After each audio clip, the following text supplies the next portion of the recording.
ऐसे श्री गोपाल को बारंबार प्रणाम है।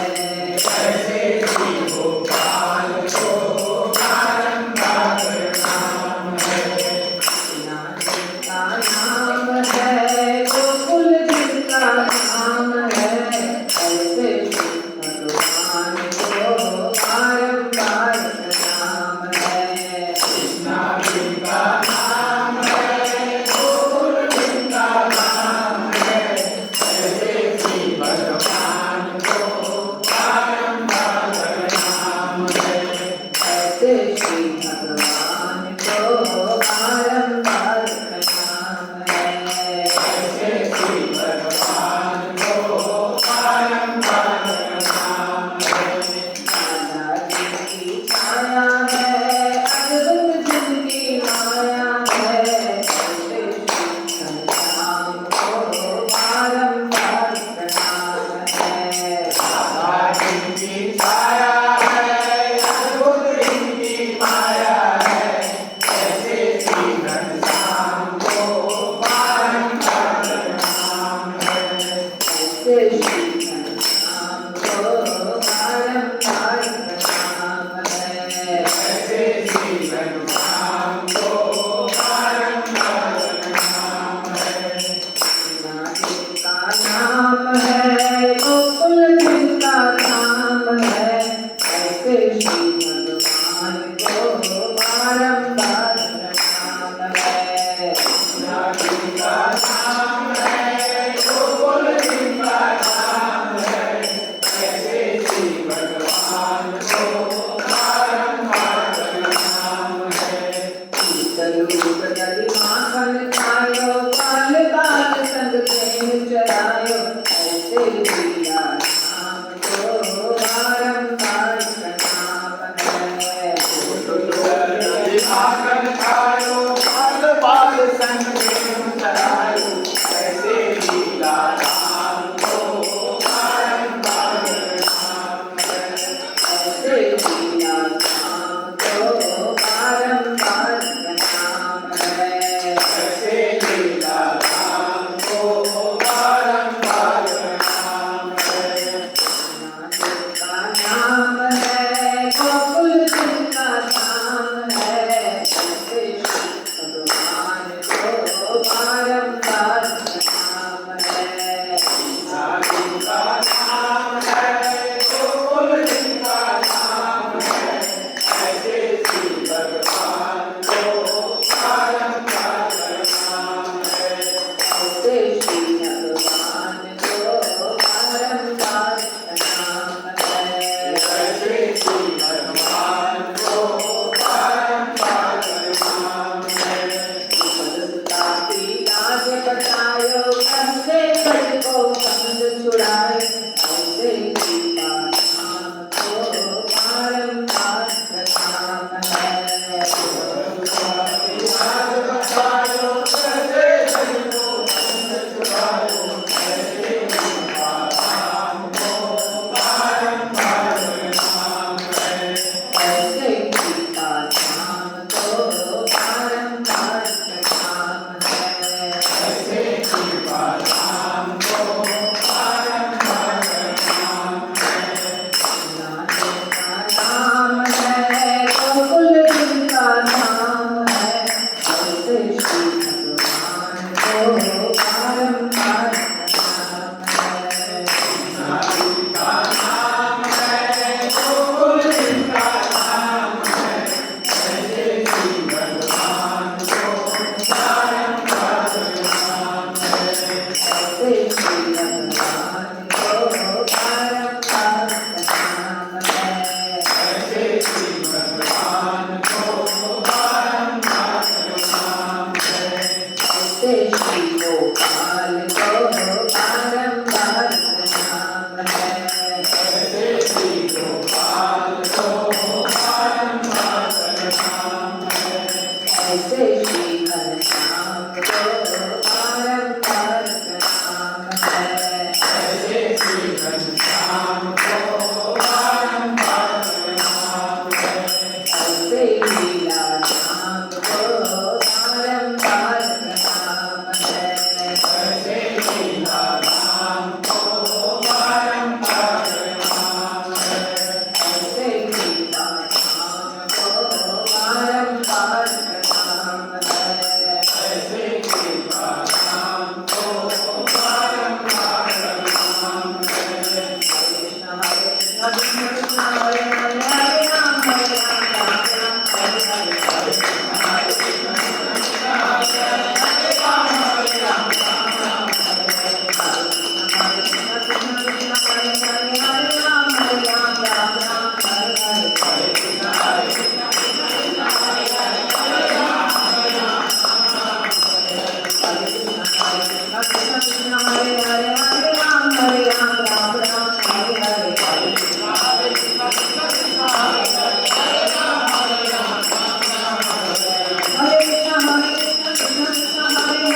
जय श्री राधा कुंज बिहारी भगवान की जय।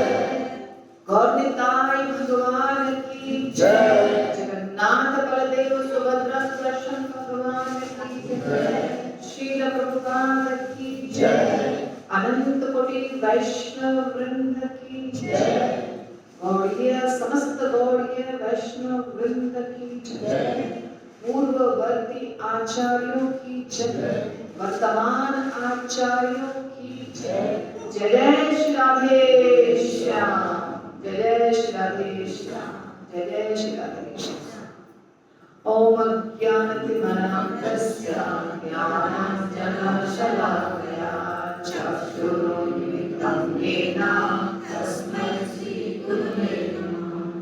श्रीचैतन्यमनोभीष्टं स्थापितं येन भूतले स्वयं रूपः तथा मह्यं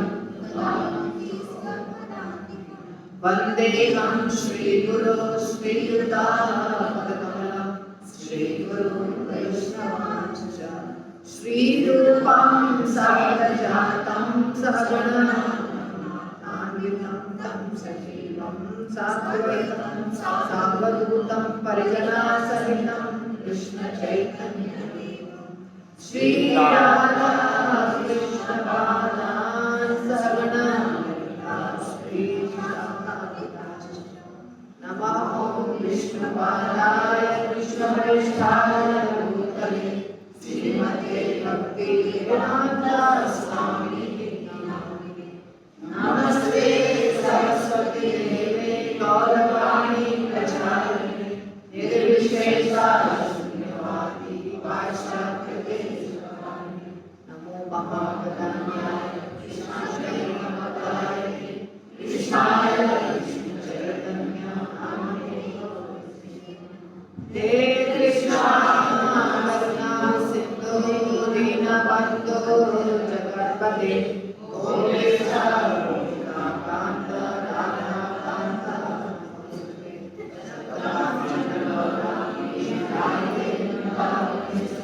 वृषभानुसुते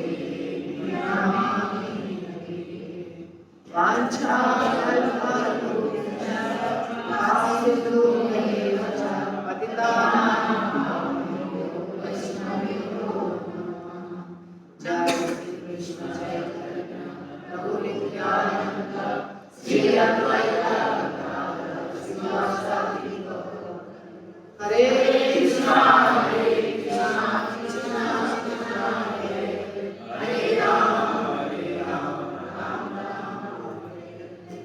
ओम नमो भगवते वासुदेवाय। ओम नमो भगवते वासुदेवाय।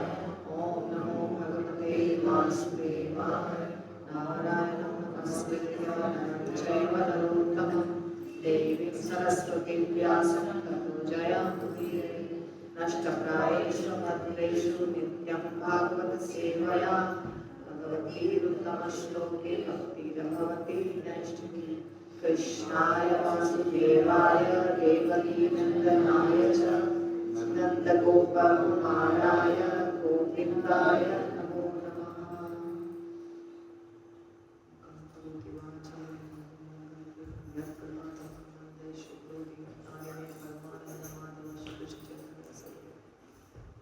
ये हर बार क्यों हो रहा है प्रभु जी? पहले से ही चेक करना चाहिए ना। श्रीमद् भागवतम स्कंद 2 श्लोक संख्या चैप्टर 2 श्लोक संख्या 30 का हमने 30 का हमने थोड़ा किया था, पूरा नहीं किया था, ठीक है ना। स्टार्ट किया था, एंड नहीं किया था। प्रभु जी आपको याद रखना चाहिए, जो मैं बार बार कहती हूँ कि आपको ये श्लोक जहाँ फ्राइडे को छूटा है वहाँ नहीं मिलेगा, क्योंकि बाद में जो YouTube पे होता है वो इसके आगे होता है। तो YouTube पे जहाँ रुका है वहाँ से होगा। ये मैंने लास्ट क्लास में भी आपको समझा दिया था, राइट? 27 को बताइए।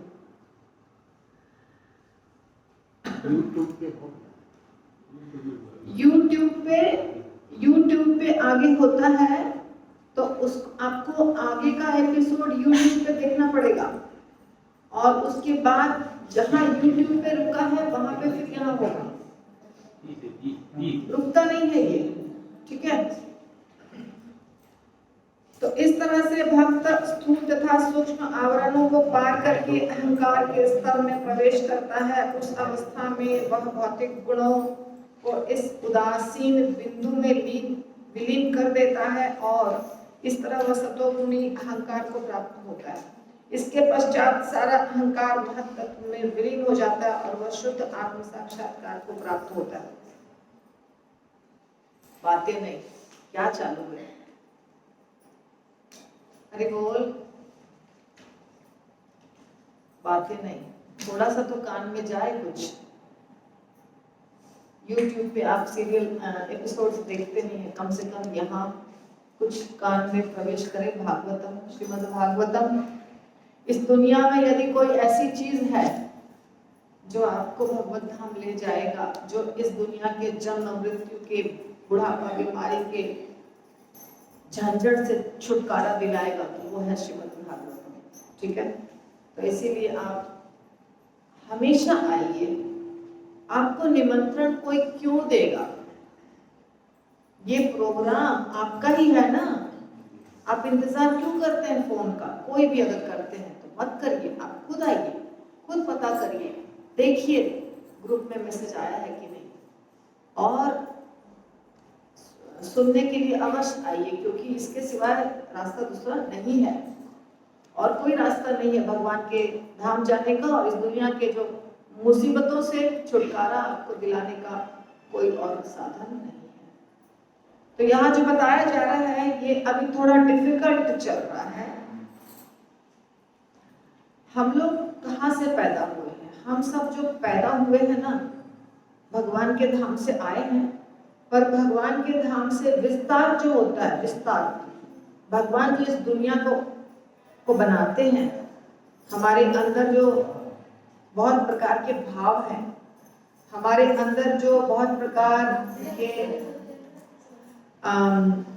दुर्गुण, अच्छे गुण, बुरे गुण, सब कुछ है ना हमारे अंदर, विचार अलग अलग प्रकार के, अहंकार, ये सब कुछ का निर्माण हुआ है, ठीक है। तो जिन चीजों से निर्माण हुआ है वो शुरुआत का जो तत्व होता है, जहां से सब निकला है, उसको कहते हैं महत् तत्व। क्या बोलते हैं? महत् तत्व, ठीक है।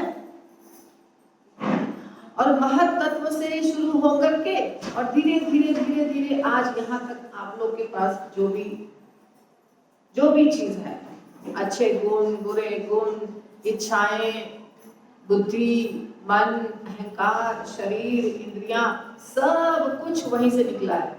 कभी इस शब्द का नाम सुना था, महत् तत्व का नाम सुना था कभी किसी ने? बोलिए, हाथ उठाइए। नहीं सुना। तो शुरुआत का जो तत्व है, जो सब कुछ का मिक्सचर होता है, जिसमें सब कुछ रहता है ना। साधारण तौर पे आपको एक एग्जांपल जैसे देती हूँ। मिट्टी है, मिट्टी के अंदर कितनी चीजें, बहुत सारी चीजें मिल जाएगी ना आपको मिट्टी के अंदर। ये जो पेड़ होता है, पेड़ में फल होते हैं, पत्तियां होती हैं, बीज होते हैं, डाल होता है, कोई फल मीठा होता है, कोई खट्टा होता है, कोई कड़वा होता है। ये सारा चीज कहाँ से लेता है? बोलिए। इसका मतलब मिट्टी में था ना, है कि नहीं? बताइए मुझे। इसका मतलब मिट्टी में था और बीज में भी था। जो बीज भगवान की कृपा से हुआ, अमरूद के अंदर अमरूद का बीज, आम के अंदर आम का बीज हुआ ना, उस बीज, छोटे से बीज में कुछ भगवान ने डाल दिया है। इसीलिए तो वही मिट्टी से आम का पेड़ भी सब कुछ लेता है, वही मिट्टी से नीम का पेड़ भी सब कुछ लेता है, लेकिन नीम का फल, आम का फल। तो जितने चीज है दुनिया में, जितनी भी चीजें हैं, पूरे ब्रह्मांड में जितनी चीजें हैं, वो सब का जो रॉ मटेरियल है, रॉ मटेरियल समझते हैं, कच्चा माल, कच्चा माल समझते हैं, और उससे ज्यादा मैं समझा नहीं सकती। कच्चा माल अभी समझ में आया आपको? कच्चा माल किसको कहते हैं? वो कच्चा माल है महत्तत्व। क्या समझे? महत्तत्व से ही निकल निकल के यहाँ तक पहुंचे हैं आप। तो जब हम मरते हैं, जब हम शरीर त्यागते हैं, तो धीरे धीरे वापस वहीं पहुंच जाते हैं। जैसे अभी हमारा एक शरीर है 5 फीट 6 फीट का, है ना? 5 फीट ऊंचाई 6 फीट ऊंचाई का एक शरीर है, आराम से घूम रहा है, फिर रहा है, खा रहा है, पी रहा है, सो रहा है, सब कुछ कर रहा है, और अचानक एक दिन मर जाता है। ठीक है? 24 घंटे के अंदर उसको जला दिया जाता है या मिट्टी के अंदर गाड़ दिया जाता है। कुछ ना कुछ तो हर धर्म में कुछ ना कुछ होता है। तो जब जला दिया जाता है, श्मशान भूमि में जाकर, कान्हा शांति से बैठ जाओ नहीं तो पिटाई लगेगी। तो जब जला दिया जाता है तो अंत में अगर बहुत अच्छी लकड़ी और सब कुछ का प्रयोग करके जलाया जाता है तो अंत में क्या मिलता है, क्या दिखता है? वहां पे क्या बचा रह गया? राख। ठीक है? बाकी सब चीजें कहाँ गायब हो गई? सोचिए, कहाँ गायब हो गई? हवा में चला गया, पानी में चला गया, मिट्टी में चला गया। इसका मतलब हमारा शरीर हवा पानी मिट्टी से, और कुछ अग्नि में चला गया। तो हवा पानी मिट्टी अग्नि तो दिख रहा है आपको, और आकाश भी दिख रहा है। तो इसका मतलब क्या हुआ कि हमारे शरीर में ये चीजें ही थी। स्पष्ट है? हमारे शरीर में यही चीजें थी और अपने अपने जगह सब चली गई। और यही चीज और पीछे जब जाएगा, और पीछे जब जाएगा, जब ब्रह्मा जी की भी मृत्यु हो जाएगी तो कहाँ चला जाएगा सब कुछ? महत्तत्व में, और उसके बाद भगवान के शरीर के अंदर, महाविष्णु के अंदर। तो ये जो यहाँ बताया जा रहा है इस श्लोक में, मोटा मोटी तौर पे मैं आपको समझा रही हूँ, तो यहाँ बताया जा रहा है कि वो सब कुछ अपने, जो योगी होता है, जो योगी इस दुनिया से योग करके जाने की कोशिश कर रहा है, वो अपने सारे अहंकारों को, सब कुछ को वापस वहां जा जाके जहां से निकला था वहां विलीन कर देता है। ठीक है? मैं इसलिए इस तरह समझा रही हूँ, नहीं तो मुझे पिछले क्लास में एक भक्त ने कहा, माता जी इस स्पीड में चलेगा तो भागवतम कब खत्म होगा, तो थोड़ा स्पीड बढ़ाना है। ठीक है? तो इसलिए मैंने आपको क्या किया, मोटा मोटी तौर से समझा दिया, और हम आगे चल जाएंगे। तो इसके अंदर जो दिया है वो क्या चीज है? इसके अंदर प्रभुपाद हमको भक्ति समझाए हैं। प्रभुपाद हमको ये समझाए हैं कि सतोगुण जो होता है, 3 गुण होते हैं ना, सबसे अच्छा गुण कौन होता है? सतो। पर वो सतोगुण में जाने के बाद भी भगवत धाम नहीं प्रवेश कर सकते हैं। वो जो सतोगुण होता है, 3 गुणों वाला जो सतोगुण होता है, वो हमको भगवत धाम नहीं ले जाएगा। क्यों नहीं ले जाएगा? क्योंकि मन का संबंध सतोगुण से होता है, इसलिए पहली बात, मन का संबंध सतोगुण से होता है, इसलिए वो देवमय कहलाता है, जो इस श्लोक में आया है, देवमयम। और मन की पूर्ण शुद्धि तब होती है जब व्यक्ति भगवान का दास बनता है। ठीक है? मन पूर्ण रूप से कब शुद्ध होता है? देखिए, एक व्यक्ति दान दे रहा है, व्यापारी खूब कमा रहा है, खूब दान दे रहा है, उसको आप कहेंगे वो सतोगुणी व्यक्ति है। क्यों? दान कर रहा है ना? पर दान करने से कोई भगवत धाम जाएगा? दान करना या सतोगुणी विचार होना भी एक प्रकार की बद्धता है। कहते हैं प्रभुपाद, जैसे कोई आदमी लोहे के चेन से बंधा हुआ है, सबसे नीचे का आदमी तमोगुणी किस चेन से बंधा है? लोहे के चेन से। रजोगुणी किस चेन से बंधा है? चांदी के चेन से। और सतोगुणी किस चेन से बंधा है?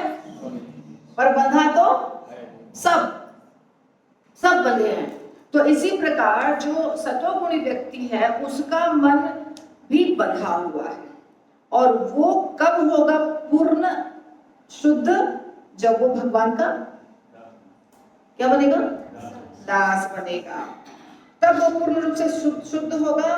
और उस शुद्धता को, जो पूर्ण शुद्ध हो जाएगा, भौतिक अवस्था को पार कर जाएगा, उसको कहते हैं शुद्ध सत्व या वसुदेव सत्व, क्या कहते हैं, या वसुदेव, वो वसुदेव स्थिति है। अब ये थोड़ा डिफिकल्ट जा रहा होगा पर चिंता मत करिए, खाली सुन लीजिए। तो वो वसुदेव सत्व कहते हैं। और वसुदेव सत्व में यदि कोई व्यक्ति स्थित हो जाता है तो वो इसी दुनिया में, इसी शरीर में वो समझो मुक्त है। क्या है? मुक्त है। दिखाई देगा यहाँ पर वो मुक्त रूप में रहता है। इसीलिए प्रभुपाद और एक चीज समझा रहे हैं, हम 3 प्रकार के नाम के जप करते हैं। और कैसा कैसा? एक नाम अपराध के साथ, दूसरा नामाभास के साथ, और तीसरा शुद्ध नाम करते हैं। ठीक है? तो जब व्यक्ति पहला नंबर या दूसरा नंबर पे रहता है तब तो वो बद्ध है, लेकिन जब वो शुद्ध नाम करता है तो इसी शरीर में वो रहते हुए समझो वो कहाँ पहुंचा हुआ है? गोलोक धाम पहुंचा हुआ है। इसी शरीर में वो गोलोक धाम में पहुंचा हुआ है, दिखाई नहीं दे रहा हमको, क्योंकि अपराध रहित नाम जप कर रहा है। इसीलिए अपराध, नाम अपराध के ऊपर मेरे क्लास चल रहे हैं। कितने लोगों को पता है?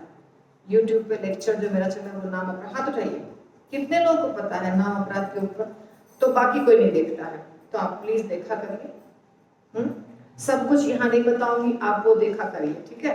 और यहाँ पे प्रभुपाद ने 8 पॉइंट दिए हैं, कैसे हम जो गुरु की कृपा से भक्ति लता बीज हमारे हृदय में आती है और उसको हम कैसे सींच करके बड़ा करना है और भगवत धाम तक पहुंचाना है। सींचना किस चीज से है? हरे कृष्ण महामंत्र के जप से और भक्तों के संग से बचाना है अपने भक्ति लता बीज को। और धीरे धीरे भक्ति लता बीज जो है वो भगवान के धाम तक, उसका जो क्रीपर है, उसका जो पौधा है वो पहुंच जाएगा और वहां पे जाके भगवान के चरण कमल पे जब पहुंचेगा तो वहां फल लगेंगे। और वो फल क्या होगा? कृष्ण प्रेम। तो वो फल कब लगेंगे वहां पे? जब यहाँ से सिंचाई होती रहेगी। और सिंचाई किसको कहते हैं? क्या चीज से सिंचाई होती है? हरे कृष्ण महामंत्र, श्रीमद् भागवतम, भगवद गीता, भक्तों का संग। इसके बिना सिंचाई नहीं। तो यह सिंचाई होनी जरूरी है हमेशा, लगातार। अगर आप तुलसी के पौधे को एक दिन नहीं पानी डालते हैं तो क्या हो जाता है? मुरझा जाता है। गांव चले जाएंगे तो क्या हो जाएगा? पूर्ण रूप से सूख जाएगा। इसी तरह भक्तों के संग में नहीं रहेंगे तो कथा नहीं मिलेगी। कथा नहीं मिलेगा तो क्या होगा? भक्ति लता पहुंच तो गया था भगवान के पास पर सूख जाएगा पौधा। समझ में आई बात? तो इसलिए अगला श्लोक जो है, तेन आत्मना आत्मानम उपैति शांतम आनंदम आनंदमय अवसाने एताम गतिम भागवतीम गतः यः सह वै पुनः न इह विसज्जते अंग। श्रील प्रभुपाद की जय। केवल विशुद्ध आत्मा ही भगवान की संगति की पूर्णता अपनी स्वाभाविक स्थिति में पूर्ण आनंद तथा प्रसन्नता के साथ प्राप्त कर सकता है। जो कोई भी ऐसी भक्तिमयी पूर्णता को पुनः जागृत करने में समर्थ होता है वह इस भौतिक जगत के प्रति पुनः आकृष्ट नहीं होता और इसमें लौटकर कभी नहीं आता। कौन? विशुद्ध आत्मा। विशुद्ध आत्मा जो होते हैं, जो भगवान की भक्ति करके विशुद्ध बन जाते हैं, पूर्ण बन जाते हैं, वो व्यक्ति की बात यहाँ हो रही है। वो वापस लौट के इस दुनिया में नहीं आते हैं और वो ही पूर्ण आनंद और पूर्ण प्रसन्नता का अनुभव कर सकते हैं। अब देखिए, भक्त तो सब है ना भक्त। और यहाँ तो फटाफट दीक्षा हो गई है सबकी। तो दीक्षा हो गई और माला कर रहे हैं तो भक्त कहला रहे हैं।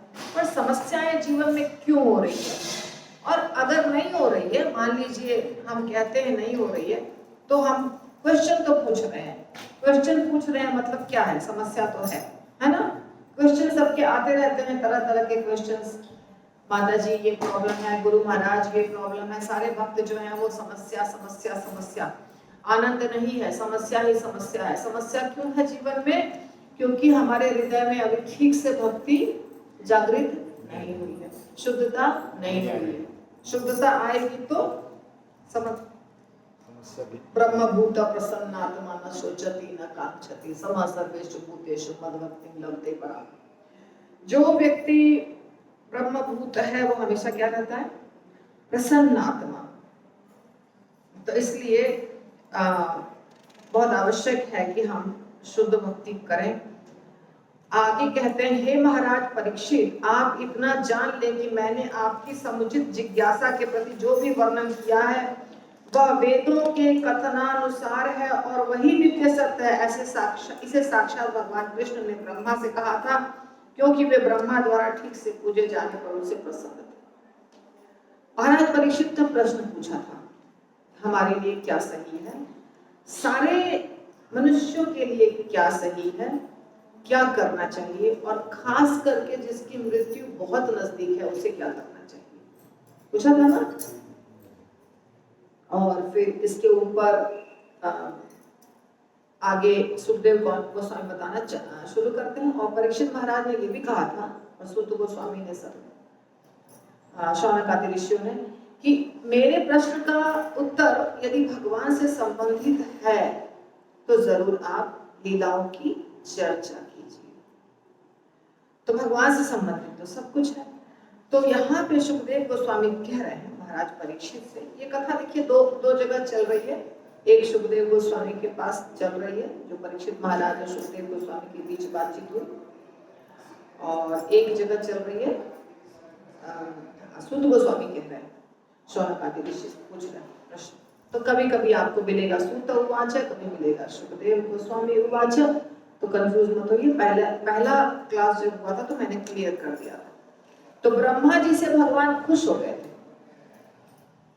ब्रह्मा जी ने भगवान की पूजा की थी, उनकी स्तुति की थी, और ब्रह्मा जी से खुश हो गए थे। इसीलिए ब्रह्मा जी ने साक्षात भगवान कृष्ण ने ब्रह्मा जी से कुछ कहा था, जिसको जो ज्ञान था ना वो ज्ञान दिया था ब्रह्मा जी को। तो अब कह रहे हैं सुखदेव गोस्वामी कि जो भी मैंने आपको बताया, आपने जो पूछा, जो मैंने उत्तर दिया, वो ऐसे ही कहीं से भी नहीं है। वो कहां से है? प्रामाणिक स्रोत से आया है वो उत्तर। वही नित्य सत्य है और वही वेदों के अनुसार है। वेद को क्या कहा जाता है? भगवान के मुख से निकला है ना। क्या कहते हैं वेदों को? कि भगवान के मुख से निकला, भगवान के मुख से निकला हो, भगवान की बांसुरी से निकला हो, कहीं से भी निकला हो, पर वो मनुष्यों के द्वारा बोला गया। तो मनुष्य में 4 प्रकार के दोष होते हैं ना, पर भगवान में ये दोष नहीं होते हैं। इसीलिए वेद जो होते हैं उसको पूर्ण रूप से शुद्ध और सत्य माना जाता है। जब इस दुनिया में कोई समस्या होती है हमारे देश में, तो किसको कांटेक्ट किया जाता है बताइए? आध्यात्मिक समस्या होती है तो किसको कांटेक्ट करते हैं? किसको कांटेक्ट करते हैं? जोर से बोलिए, कौन? गुरु। हमारे भारत में कोई समस्या हुई, भारत वर्ष में कोई समस्या हुई, हमारे भारत देश में कोई समस्या हुई, धार्मिक समस्या। कौन सी समस्या? धार्मिक समस्या, साधारण समस्या नहीं, पॉलिटिक्स वाली नहीं। तो धार्मिक समस्या के लिए किसको कांटेक्ट किया जाता है? जोर से बोलेंगे, कौन? संत को, इस्कॉन के डिवोटी को, इस्कॉन के भक्त को नहीं, शंकराचार्य को। किनको? क्योंकि शंकराचार्य को प्रामाणिक वेदों का ज्ञाता माना जाता है। इसीलिए सिर्फ शंकराचार्य से ही पूछा जाता है, और शंकराचार्य का जो आदेश है वो सुप्रीम कोर्ट मान लेता है। आपको पता है पहले जगन्नाथपुरी में हम आलिंगन करते थे भगवान का, करते थे ना, और बंद हो गया। तो वो समस्या इतनी बड़ी बड़ी जब समस्या होती है तो किसका चलता है मत? सिर्फ शंकराचार्य का। और शंकराचार्य 4 हैं, हमेशा 4 शंकराचार्य रहते हैं, 4 मठ है और चारों के एक एक मठाधीश रहते हैं। और चारों शंकराचार्य जो बोलेंगे सुप्रीम कोर्ट को वही मानना है। क्यों? क्योंकि उनसे ये उम्मीद की जाती है कि वो वही बोल रहे हैं जो वेदों में है, और वेद को ही प्रामाणिक ग्रंथ माना जाता है। तो आप कहेंगे भागवतम फिर क्या है ना? श्रीमद् भागवतम फिर क्या है? श्रीमद् भागवतम वेदों के बाद, 4 वेदों के बाद होता है वेदांत सूत्र। क्या होता है? वेदांत सूत्र। और वेदांत सूत्र के ऊपर का उसका परपोर्ट जैसे होता है ना, कि परपोर्ट प्रभुपाद ने लिखा है, तो वैसे वेदांत सूत्र के ऊपर का जो भाष्य है वो है श्रीमद् भागवतम। और श्रीमद् भागवतम पूर्ण रूप से भक्ति है। भक्ति, सिर्फ भक्ति। क्या है श्रीमद् भागवतम में? भक्ति। तो श्रीमद् भागवतम ग्रंथ जो है व्यास देव जी ने लिखा है। तो श्रीमद् भागवतम को भक्ति वाला ग्रंथ माना जाता है, लेकिन वेद जो है उसको क्या माना जाता है? जड़, स्रोत। स्रोत सब कुछ वहीं से आया है, निकला है सब कुछ वहीं से, और वो भगवान की वाणी है, इसीलिए उसको ही पूर्ण सत्य माना जाता है। श्रीमद् भागवतम को सारे भक्त मानते हैं, चारों संप्रदाय के भक्त मानते हैं, लेकिन सुप्रीम कोर्ट श्रीमद् भागवतम को नहीं मानता है। समझ में आ रही बात? क्या बात है? गीता को मानते, यस, गीता को मानते हैं, लेकिन फिर भी वेदों को मानते हैं। वेद।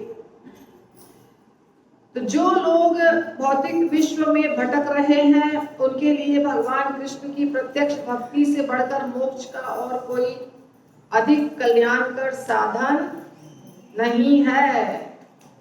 न ही अतः अन्यः शिवः पंथा विशतः संसृता विह वासुदेवे भगवती भक्ति योगो यतो भवेत।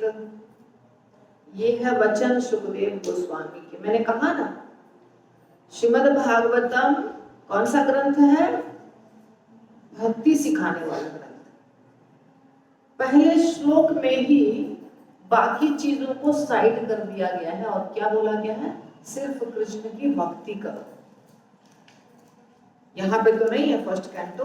तो फर्स्ट कैंटो अगर आप देखेंगे तो उसका जो पहला श्लोक है उसमें है।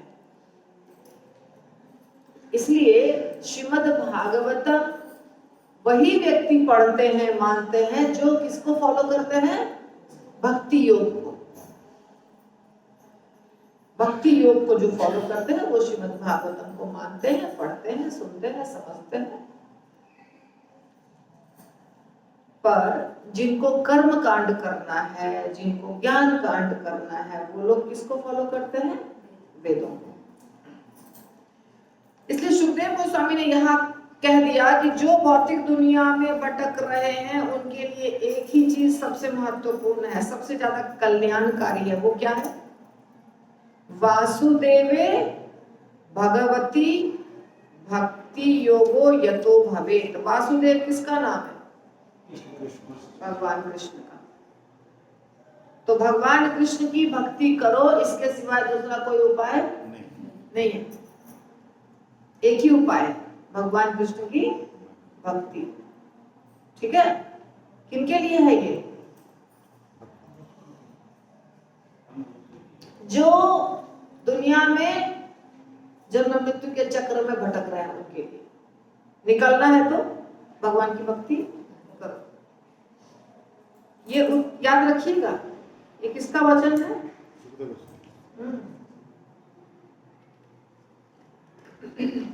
महापुरुष ब्रह्मा ने अत्यंत मनोयोग से वेदों का 3 बार अध्ययन किया। ब्रह्मा जी ने कितनी बार अध्ययन किया? 3 बार, बहुत अच्छे से, ध्यान पूर्वक, मनोयोग से।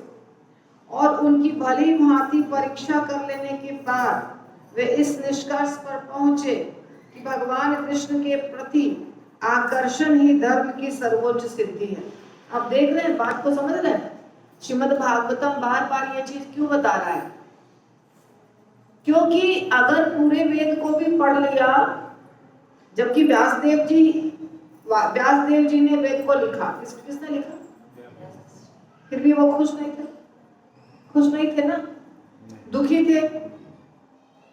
तब उनके गुरु आए और गुरु ने क्या कहा, तुमने भक्ति की चर्चा नहीं की इसलिए तुम परेशान हो। तुमने क्या किया, तुमने क्या किया? एक कहावत है, गांव का कहावत,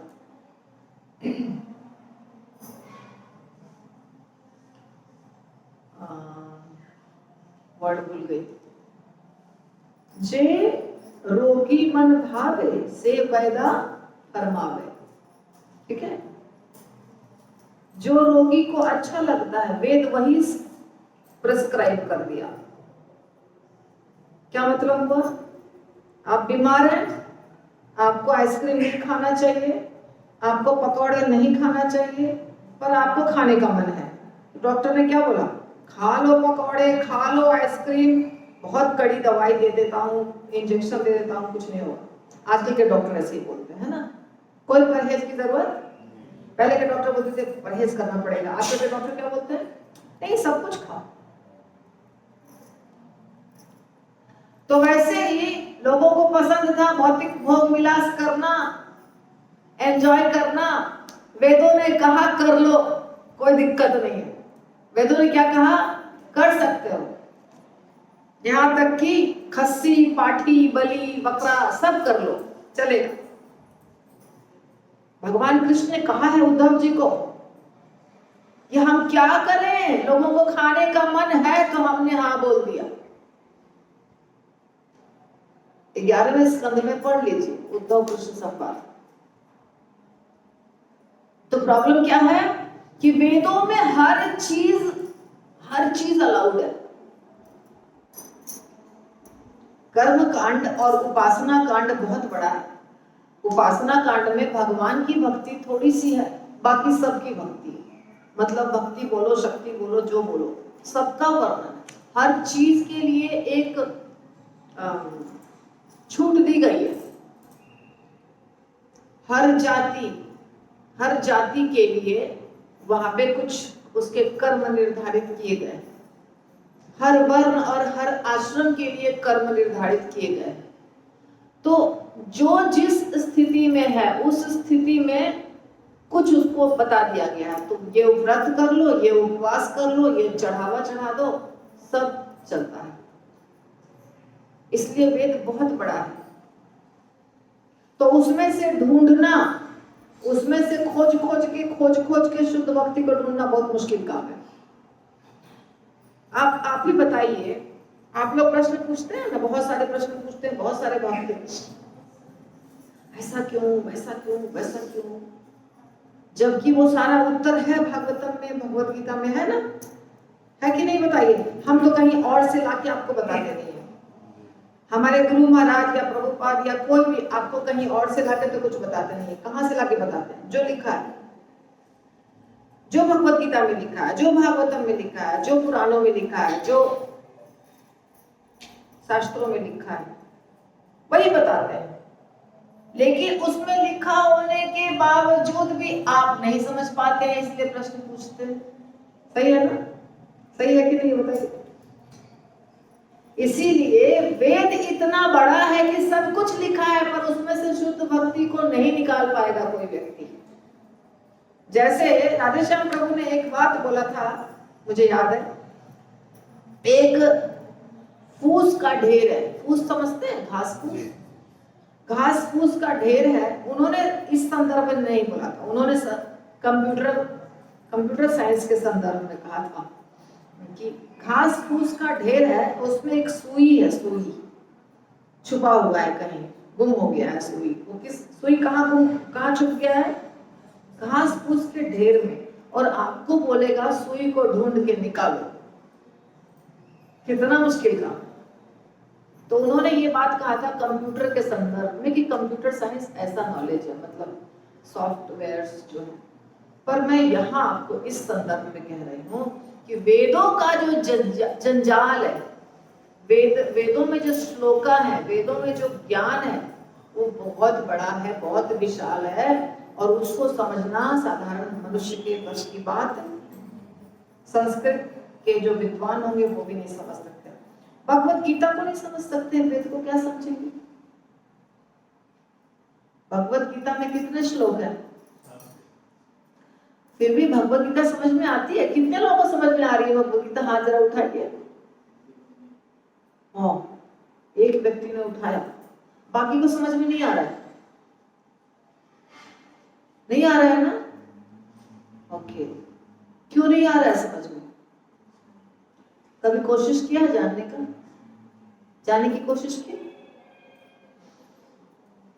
भगवत गीता 700 श्लोक का फिर भी समझ में नहीं आता है, क्योंकि प्रभुपाद ने क्या लिखा है? भगवत गीता कैसे समझ में आएगा? जैसे अर्जुन ने सीखा, जैसे अर्जुन कृष्ण को बोलते हैं शिष्यस्ते हम माम त्वाम प्रपन्नम, मैं आपका शिष्य हूं, आपके पास पहुंच गया, अब आप मारिए डांटिए, जो करना है आपकी मर्जी, मुझे बताइए मेरे लिए क्या आज्ञा है। शिष्यस्ते हम शादी माम त्वाम प्रपन्नम। तो अब शिष्य की तरह जब हम जाएंगे गुरु के पास, प्रामाणिक गुरु के पास, उनकी सेवा करेंगे, उनसे सुनेंगे, उनसे जिज्ञासा करेंगे, उनकी बात मानेंगे, तो क्या होगा परिणाम? भगवान प्रसन्न होंगे। ठीक होगा कि नहीं होगा? क्यों होंगे भगवान प्रसन्न? अभी मैं ही उत्तर दे रही हूँ, आप नहीं उत्तर दे रहे। भगवान प्रसन्न होंगे कि नहीं होंगे? आप गुरु की सेवा करेंगे तो भगवान प्रसन्न होंगे कि नहीं होंगे? बता दीजिए। क्यों होंगे प्रसन्न? क्योंकि गुरु भगवान के द्वारा ही भेजे गए। ठीक है। दूसरी बात, गुरु के हृदय में परमात्मा है कि नहीं है? आपके हृदय में परमात्मा है कि नहीं है? परमात्मा दोनों दो है कि एक है?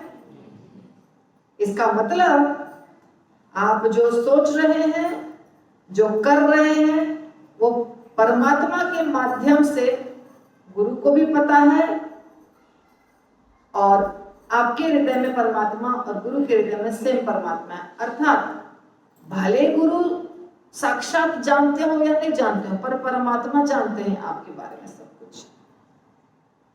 अगर आपके हृदय में प्रेम नहीं है, श्रद्धा नहीं है, भाव नहीं है, विश्वास नहीं है, कुछ चल रहा है, खुराफाती दिमाग चल रहा है, गुरु भले नहीं जानता हूं, परमात्मा तो। अब क्या होगा रिजल्ट? रिजल्ट अच्छा नहीं होगा। तो रिजल्ट अच्छा नहीं होगा, और जब परमात्मा खुश नहीं होंगे तो ये शास्त्र आपके हृदय में नहीं उतरेगा। शास्त्र आपके हृदय में कैसे उतरेगा? शास्त्र कोई कागज का पन्ना नहीं है। आपने व्हाट्सएप पे देखा है भगवत गीता में कृष्ण ये बोल रहे हैं, भगवत गीता में कृष्ण ये बोल रहे हैं, आलतू फालतू ऊल जलूल बकवास आता रहता है। क्योंकि जो ये लिख रहा है उसको पता ही नहीं चल रहा है कि रियल में भगवत गीता में भगवान क्या बोल रहे हैं। समझ में आई बात? क्या प्रॉब्लम है? तो ये जो शास्त्र होते हैं, ये शास्त्र आपके हृदय में तब उतरेंगे जब भगवान प्रसन्न होंगे, क्योंकि शास्त्र और भगवान में कोई अंतर नहीं। नहीं तो समय बीतता जाएगा, समय बीतता जाएगा, और कोई ज्ञान अंदर में आएगा नहीं। कौन सा ज्ञान? श्लोका रट लेने से ज्ञान नहीं आता है।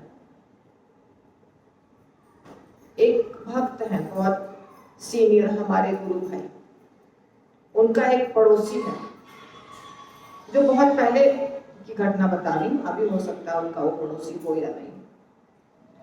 उन्होंने कहा कि मेरे पड़ोस में एक आदमी है, उसको पूरा भगवत गीता याद है, पर रोज आता है और बीवी को मारता है शराब पीकर के।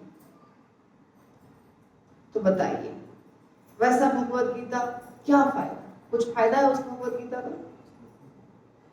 तो दिव्य ज्ञान हृदय प्रकाशित हो, दिव्य ज्ञान हृदय में प्रकाशित होता है। न श्लोका रटने से ज्ञान आता है, न प्रवचन देने से ज्ञान आता है। ज्ञान आता है जब भगवान की इच्छा होती है। समझ में आई बात? भक्ति सिद्धांत सरस्वती ठाकुर गोस्वामी महाराज बहुत बड़े पंडित थे, स्कॉलर, बहुत इंटेलिजेंट। क्या थे? बहुत इंटेलिजेंट। भक्ति विनोद ठाकुर के पुत्र, हमारे प्रभुपाद जो गुरु हैं उनके गुरु थे। तो उनको भौतिक दुनिया का बहुत ज्ञान था। अंग्रेजों के जमाने के पढ़े लिखे थे, इंग्लिश में मास्टर थे। उनकी एक बुक है ब्रह्म संगीता, उनके द्वारा लिखी गई। परपोर्ट में वो जो परपोर्ट है ब्रह्म संगीता का, जैसे ये प्रभुपाद ने लिखा है ना, वैसे वो किसने लिखा है? हिज होलीनेस भक्ति सिद्धांत सरस्वती ठाकुर गोस्वामी महाराज। उनके परपोर्ट को पढ़ने में आपको 10 बार डिक्शनरी देखना पड़ेगा, इतना हाई फाई इंग्लिश है। लेकिन उनके पिता हिज होलीनेस भक्ति विनोद ठाकुर ने कहा कि तुम्हें दीक्षा लेना है गौर किशोर दास बाबा जी से। किससे लेनी है? और गौर किशोर दास बाबा जी थे अंगूठा छाप। क्या थे?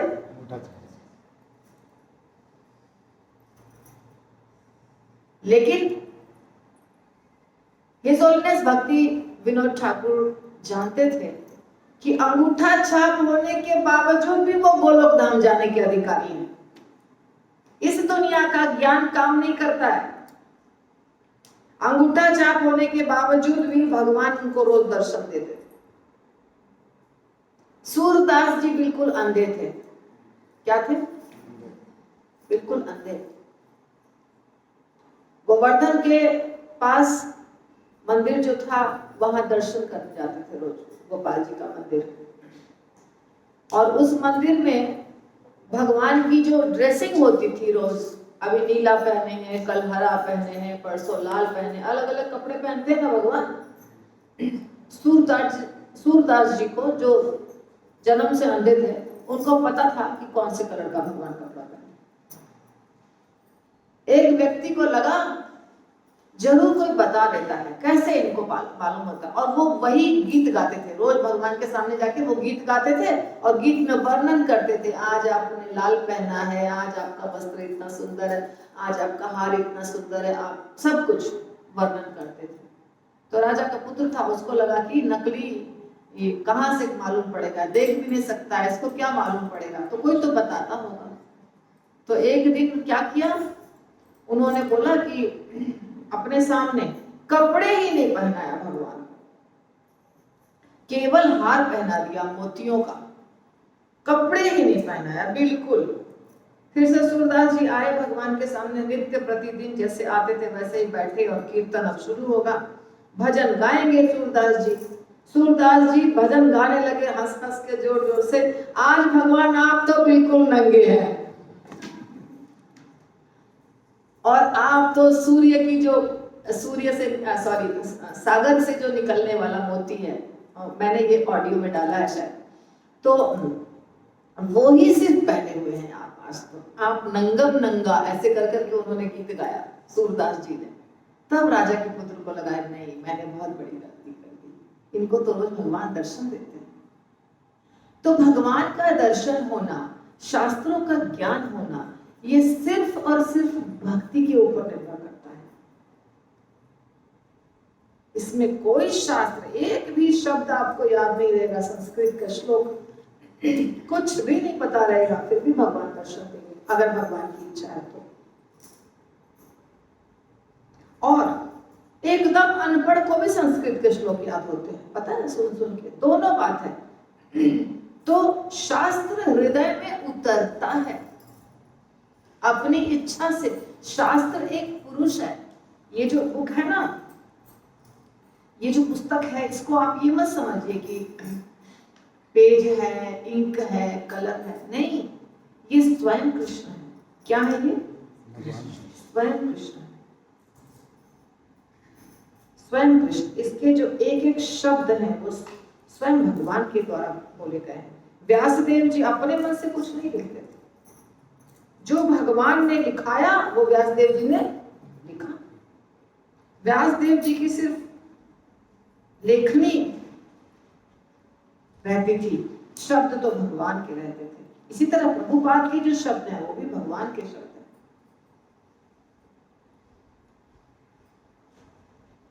किसी मनुष्य में ताकत नहीं है कि वो शास्त्र का वर्णन कर ले, वो भी सही सही। आप प्रभुपाद के परपोट में से एक शब्द भी नहीं काट सकते, एक भी शब्द काट नहीं पाइएगा। ऐसा कैसे हो सकता है? ये हो सकता है कोई मनुष्य ऐसा लिख दे? मनुष्य नहीं लिखते, ये वही लिख सकते हैं जो जिनके हाथ से भगवान लिखवा रहे हैं। तो बात को समझ जाइए आप लोग, जो मैं कहना चाह रही हूँ उसको समझ जाइए। तो ब्रह्मा जी ने 3 बार वेदों का अध्ययन किया, उनकी भली भांति परीक्षा की, उसके बाद इस निष्कर्ष पर पहुंचे कि भगवान श्री कृष्ण के प्रति आकर्षण ही धर्म की सर्वोच्च सिद्धि है। ब्रह्मा जी ने क्या निष्कर्ष निकाला? सारे वेदों का अध्ययन कर लिया, वेदों में नहीं लिखा गया है कि भगवान कृष्ण की भक्ति है करना, ऐसा नहीं लिखा गया है वेदों में। पर ब्रह्मा जी को पता चल गया कि भगवान कृष्ण की भक्ति धर्म की सर्वोच्च सिद्धि है। देखिए, शुरुआत आप कहीं से भी करिए, मना नहीं किया गया है, वेदों में तो बिल्कुल नहीं मना किया गया। वेदों में तो हर चीज। अब यहीं पर जितने महाराष्ट्र के डिवोटी हैं, डिवोटी या जो भी लोग हैं, महाराष्ट्र के डिवोटी नहीं, इस्कॉन के डिवोटी नहीं, कोई भी व्यक्ति है, तो वो सब 10 दिन तक क्या करते हैं? गणपति बप्पा मोरया, पुढच्या वर्षी लवकर या। अच्छी बात है, गणेश जी से प्रेम करना अच्छी बात है, शिव जी से प्रेम करना अच्छी बात है। अभी दुर्गा माता से सब लोग करेंगे, बंगाली लोग जहाँ भी रहेंगे दुनिया के किसी कोने में, वहाँ दुर्गा की माता की बहुत बड़ा पंडाल बना के पूजा करेंगे बंगाली लोग के यहाँ दुर्गा पूजा का बहुत महत्व है। तो वो दुर्गा पूजा करेंगे, कोई गणपति पूजा करता है, कोई जिसको जहाँ प्रचलन है उसके हिसाब से वो पूजा करता है। पर ये बात समझने वाली है कि हम कर रहे हैं गणपति पूजा, बहुत अच्छी बात है, पर हमें जानना पड़ेगा कि यहीं रुके रहना है कि इसके आगे भी कुछ है। यहीं पर रुक जाना है कि इसके आगे भी कुछ है। तो जब हम ये कोशिश करेंगे कि आगे क्या है, तो हमको वही गणपति, वही शिव जी, वही दुर्गा माता कहां तक पहुंचा देंगे? कहां पहुंचा देंगे? हाँ, पर आप बोलिएगा तब ना, आप गणपति जी को बोलिएगा, आप शिव जी को बोलिएगा, आप दुर्गा माता को बोलिएगा कि देखिए हम आपकी पूजा कर रहे हैं, हमको धन भी नहीं चाहिए, हमको ऐश्वर्य भी नहीं चाहिए, हमको नाम भी नहीं चाहिए, हमको सिर्फ और सिर्फ भगवान के पास जाना है, हमको इस जन्म मृत्यु के चक्र से निकलना है। ये जब आप बोलिएगा ना, दुर्गा माता को बोलिए या गणपति को बोलिए या शिव जी को बोलिए या किसी को भी बोलिए, कृष्ण का पता ठिकाना आपको बता देंगे वो। आप बोलेंगे ऐसा कैसे होगा? 100% होगा। आप में से कितने लोग बाबा धाम गए हैं पैदल? बताइए मुझे तो। देवघर तो आज कहाँ पहुंच गया? देवघर बोल बम करते करते गए, आज कहाँ बैठे हैं? किसने भेजा? किसने भेजा? शिव जी ने भेजा। आपको शिव जी ने भेजा कृष्ण के पास। ऐसा मत समझिए कि शिव जी ने नहीं भेजा, आप अपने आप आ गए। क्योंकि शिव जी को पता है कि ये तो चाह रहा है कि परमानेंट छुटकारा मिले और हम भगवान की सेवा करें, तो मेरे पास तो ये संभव नहीं है। शिव का गण कौन होता है? शिव के गण कौन होते हैं? बोलिए। भूत प्रेत। और वो गण के गणपति कौन है? गणपति जी। उनके लीडर कौन है? गणपति जी। तो ये जो शिव जी के गण हैं, शिव जी महान वैष्णव है, पार्वती माता महान वैष्णव है, पर बहुत दयालु है। तो दयालु होने के कारण जिसको कोई नहीं पूछता वो सबको जमा करके सबको अपने पास रख लेते हैं। सारे जो कहीं नहीं, जिसको कहीं कुछ नहीं प्राप्त होगा, वो सब शिव जी के पास रहते हैं। जब शिव जी की बारात गई थी विवाह करने के लिए पार्वती माता से, तो कौन कौन थे उनके बारात में? शिव जी बियाने चले पाल की सजाए के, भभूति लगाए के ओ राम। सुना ये गीत? सांप था, सांप का मुकुट, मौरी जो पहने थे, मौरी में सांप था, सांप का ही बना हुआ मौरी था। और बारात में ऐसे ऐसे लोग थे जिनका किसी का सिर ही नहीं था। किसी का सिर है तो धड़ ही नहीं है, धड़ है तो सिर ही नहीं है। ऐसे टेढ़े मेढ़े लोग सब बारात में थे। पार्वती माता की जो माता थी वो डर गई, बाप रे ये दामाद होगा मेरा? नहीं बाबा, हम तो इससे अपने बेटी का विवाह नहीं करेंगे। खूब ब्रह्मा जी को कोसने लगी, कहां से ये ऐसा रिश्ता लेकर के आ गए? क्या कमी है मेरी बेटी में जो मैं अपने बेटी का विवाह इनसे कराऊं? एक गीत है हमारे यहाँ शारदा सिन्हा का, जो लोकल गीत हमारे यहाँ जो चलता है मैथिली का, आई थिंक मैथिली है। शिव से गौरी ना बियाहब, हम जहरवा खैबै ना। हम शिव से अपने गौरी का विवाह नहीं करेंगे, उससे अच्छा हम जहर खा के मर जाएंगे। बाद में ब्रह्मा जी ने समझाया ये इटर्नल, ये नित्य दोनों संग संगी हैं, आप चिंता मत करिए, ये नित्य दोनों एक दूसरे के संगी हैं, इसलिए आप समझ नहीं रहे, इन्हीं से विवाह करिए। तो शिव जी के गण में वही सब है। तो शिव जी जानते हैं कि ये तो बेचारा वैष्णव वाला इसका लक्षण है, इसको हम अपने गण में लेके क्या करेंगे? तो इसको जहां जाना है वहां का पता ठिकाना बता देते हैं। तो पता ठिकाना कैसे बताएंगे शिव जी? कभी किसी भक्त से मिला दिया, आपको पता ठिकाना मिल गया, पहुंच गए आप। बात समझ में आई? स्मशान घाट में रहने वाले भूत प्रेत गण वण जो है वो सब शिव जी के साथ रहते हैं।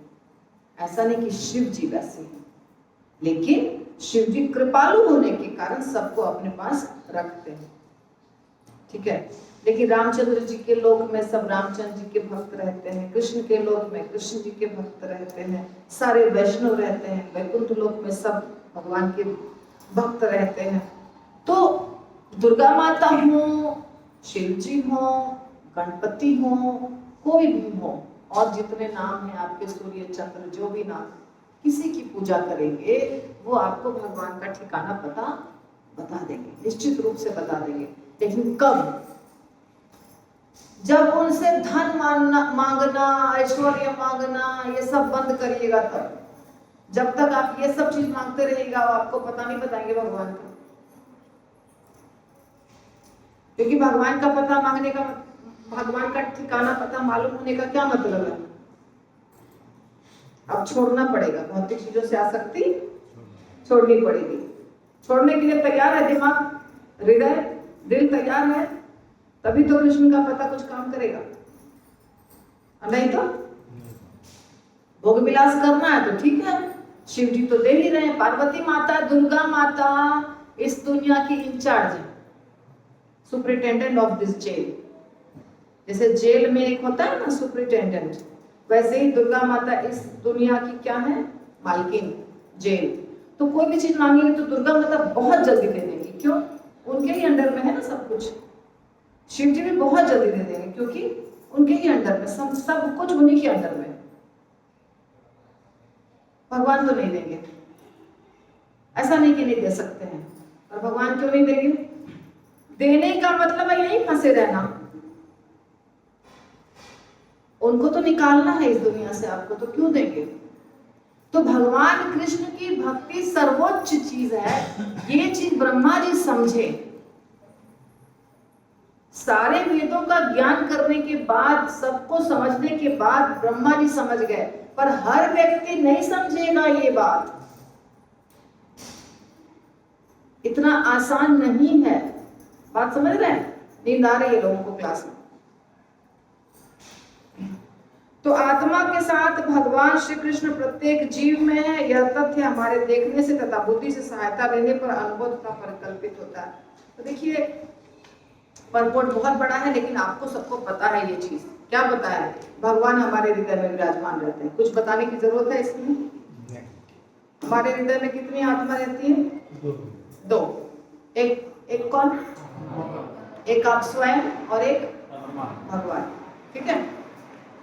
हे राजा, अतएव यह आवश्यक है कि प्रत्येक मनुष्य भगवान का सर्वत्र तथा सदैव श्रवण करे, गुणगान करे और स्मरण करे। क्या करना चाहिए? ये बता रहे हैं सुखदेव गोस्वामी, स्पष्ट शब्दों में बता रहे हैं कि सब लोगों को क्या करना चाहिए। तस्मात् सर्वात्मना राजन हरि सर्वत्र सर्वदा। सब जगह भगवान है, कण कण में भगवान है, इसलिए क्या करना है? श्रोतव्य कीर्तितव्य च स्मर्तव्यो भगवन नाम, भगवान नृणाम। तो भगवान के कथाओं का हर समय श्रवण करना, उनके लीलाओं का श्रवण करना, उनके नाम का जप करना, उनका गुणगान करना, ये प्रत्येक मनुष्य का परम धर्म है। प्रत्येक मनुष्य का परम धर्म है। और ये अध्याय आपका समाप्त। अध्याय नंबर 2 समाप्त। कोई प्रश्न है किसी का?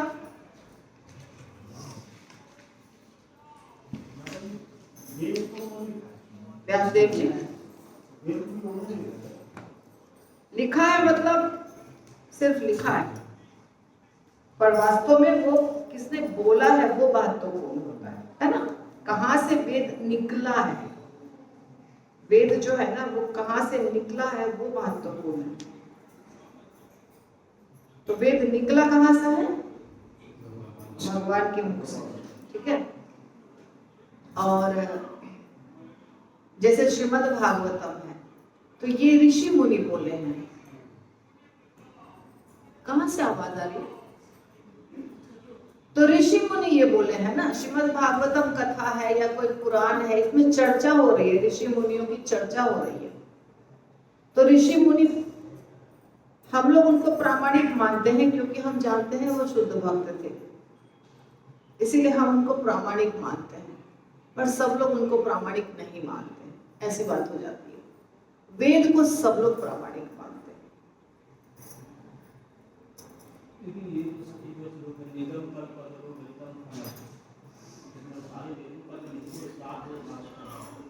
हाँ, लेकिन ये किसने बोला? सुखदेव गोस्वामी ने बोला ना। तो सुखदेव गोस्वामी के मुख से निकला, तो सुखदेव गोस्वामी के मुख से निकले हुए बात को एक ऋषि मुनि का ही बात कहा जाएगा। क्या कहा जाएगा?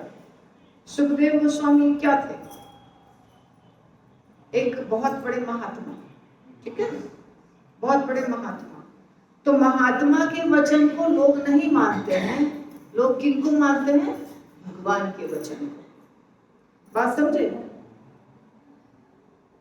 इसीलिए वेदों को प्रामाणिक ग्रंथ माना जाता है, बाकी ग्रंथों को प्रामाणिक नहीं माना जाता है, लेकिन भक्त मानते। अब देखिए, चैतन्य चरितमृत आपके हिसाब से प्रामाणिक है कि नहीं? बोलिए, प्रामाणिक है ना? तो चैतन्य चरितमृत किसने लिखा? कृष्णदास कविराज गोस्वामी ने। चैतन्य भागवत फिर वृंदावन दास ठाकुर ने, चैतन्य मंगल लोचन दास ठाकुर ने। इसी प्रकार ब्रह्म संहिता चैतन्य महाप्रभु वहां से लेकर आए, आदिकेश्वर मंदिर से। इसी प्रकार प्रभुपाद की बुक्स हैं बहुत सारी, जैसे कृष्ण की ओर, पूर्ण प्रश्न पूर्ण उत्तर, है ना, आत्म साक्षात्कार का विज्ञान। तो हम इन सारे ग्रंथों को प्रामाणिक मानते हैं क्योंकि हम प्रभुपाद को शुद्ध भक्त मानते हैं। हम चैतन्य महाप्रभु को भगवान मानते हैं। हम कृष्णदास कविराज गोस्वामी को, रूप गोस्वामी को, सनातन गोस्वामी को, सबको हम बहुत शुद्ध भक्त मानते हैं, प्रामाणिक। तो हमको ये विश्वास है यदि रूप गोस्वामी ने लिखा है कोई चीज, कोई वर्णन किया है कृष्ण के बारे में या राधा रानी के बारे में, जैसे लघु भागवतामृत है, बृहद भागवतामृत है, वैष्णव तोषणी है, बहुत सारे ग्रंथ हैं, गोपाल चंपू है, तो हम सारे ग्रंथों को प्रामाणिक मानते हैं। क्योंकि अगर हमें पता है कि यदि वो कह रहे हैं कि राधा रानी की चोटी सांप के जैसी थी, तो राधा रानी की चोटी सांप के जैसी थी, आंख मूंद के मानना है हमको, क्योंकि हमारे आचार्य बोल रहे हैं। पर इसी तरह से रामानंदी संप्रदाय के आचार्य भी बोलते हैं, वल्लभाचार्य संप्रदाय के आचार्य बोलते हैं, निम्बार्काचार्य संप्रदाय के आचार्य बोलते हैं। तो वो सारे आचार्यों के भी ग्रंथ हैं, जैसे हमारे ग्रंथ है, जैसे भक्तमाल एक ग्रंथ है, रामानंदी संप्रदाय का वो ग्रंथ है, हमारे संप्रदाय का चैतन्य चरितामृत ग्रंथ है। तो यहाँ पे क्या हो गया, थोड़ा अलग अलग हो रहा है। जो शुद्ध भक्त है, जो समझदार है, वो उसको भी मानेगा प्रामाणिक, इसको भी मानेगा प्रामाणिक, सबको प्रामाणिक मानेगा। पर जो फिलोसोफर टाइप का आदमी है, जो तर्क करने वाला आदमी है, वो बोलेगा हम इसमें से किसी को नहीं मानते हैं, हम किसको मानेंगे, हम सिर्फ मानेंगे जो भगवान बोलते हैं। बात समझे आप? तो ऐसे लोग जो हैं वो सिर्फ वेदों को मानते हैं। अब हम तो तिरुपति बालाजी की जो कथा है उसको भी सत्य मानते हैं, हम पंढरीनाथ को भी सत्य मानते हैं, विठल भगवान को सत्य मानते हैं, सबको सत्य मानते हैं ना, क्योंकि भगवान अलग अलग स्थानों पर अलग अलग लीलाएं किए हैं, अलग अलग रूप है, अलग अलग लीलाएं हैं, भक्त भी अलग अलग हैं। तो ये संभव है क्योंकि हम सब भक्ति को समझते हैं, पर जो भक्ति को नहीं समझते हैं वो इस प्रकार के किसी ग्रंथ को नहीं मानते। बात समझे आप? वो सिर्फ 4 वेदों को मानते हैं कि 4 वेद प्रामाणिक है, बस, इसके सिवा और कुछ प्रामाणिक नहीं। बात समझे? यही फर्क है और कुछ नहीं। और किसी का कोई प्रश्न? अभी जैसे पितरपक्ष चल रहा है वहाँ, इसमें हमको क्या करना चाहिए? भक्त को क्या करना चाहिए? क्या क्या कर रहे हैं आप लोग? जैसे पहले मतलब चलता था कि जिसके पिताजी गुजर गए, मतलब वो पानी देते थे, जल देते थे, उसको चढ़ाते थे, वो देना चाहिए भक्त को क्या नहीं? आप जो भी चढ़ाना चाहते हैं पितरों को वो सब चढ़ा सकते हैं, मगर भगवान को चढ़ा के चढ़ाइए, क्या दिक्कत है?